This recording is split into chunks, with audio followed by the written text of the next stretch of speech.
Dealing with death brings us face to face with faded memories and faded photos. Digging through old boxes and tattered photo albums dredges up faded views of the past.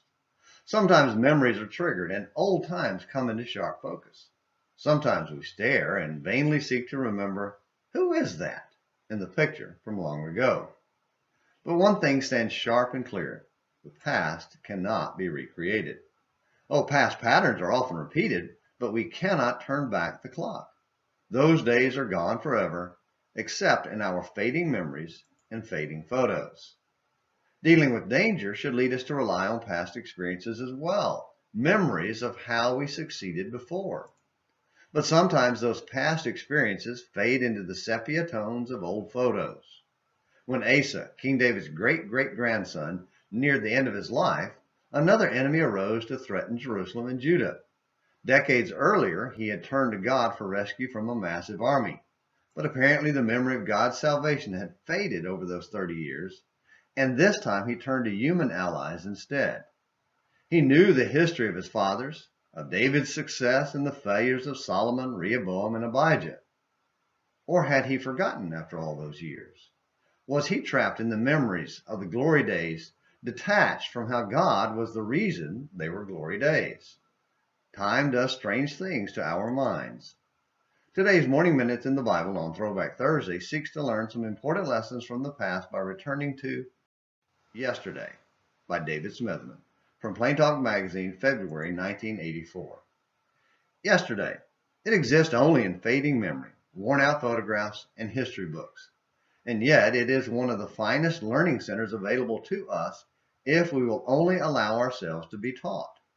However, there is no living space in yesterday, so don't plan to reside there. As pleasant as it was, we cannot recall it, and Solomon warned against trying to live in it, Ecclesiastes 7, verse 10. Although reflections upon its achievements can be encouraging, be careful. Yesterday is often larger than life. How we remember things being and how they really were are often two different things. Many, though, would not want to live in yesterday. For them, it is a haunted house that is filled with regret and memories of mistakes and failures they would like to forget. Galatians 1, verse 13. But as wonderful or as humiliating as it may be, yesterday is not our Savior, nor will it necessarily condemn us. It makes little difference how faithful we were, 1 Timothy 1:19, what we meant to do, Acts 24:25, or thought we would have done, Matthew 23, verses 29 through 36. God's standard for judging is not yesterday, and one's acceptance before God is not described in the past tense. And regardless of past mistakes, God's grace and mercy are sufficient to forgive and to forget, even if we are unable to do so. Psalm 103, verse 12. And even if the achievements of yesterday were great, remember that the memories of men are short. We, along with our accomplishments, will not likely be immortal. Yesterday will soon be forgotten by tomorrow's generation. Ecclesiastes 2:16 and chapter 9, verses 13 through 18. The world will little note nor long remember what we say here. Was not true of Lincoln's words, but will be of ours. What yesterday was is but a reflection of what tomorrow will be. Others have said it better. Straight ahead lies yesterday, and those who are ignorant of history are doomed to repeat it. Solomon's conclusion was, there is nothing new under the sun, Ecclesiastes 1, verses 9 to 11. Such statements remind us that looking back can help us to see ahead. Moses encouraged the Jews to remember the days of old. Ask your father, your elders, and they will tell you, Deuteronomy 32, verse 7.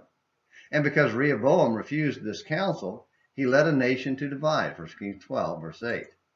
Yesterday, brethren fought and churches divided, and the next generation does the same. A careful look at yesterday might have prevented it. Yesterday reminds us of how short life is, Job 14, verses 1 and 2. Our rapidly growing collection of yesterdays make us humble. True, today we are here, but tomorrow may see just a grave in the veil and a memory of me. How easy it is to count our yesterdays. How impossible it is to know of our tomorrows. Yesterday, our knowledge and memories of it can challenge and give courage, or depress and weaken resolve. what power there is in yesterday. Allow its power to aid in living happier today and in anticipating a better tomorrow. Thank you, David, for reminding us of the importance of learning yesterday's lessons and for the walk down memory lane. And thank you for watching Morning Minutes in the Bible on Throwback Thursday. Until next time, this is James McClenny hoping you have a great day.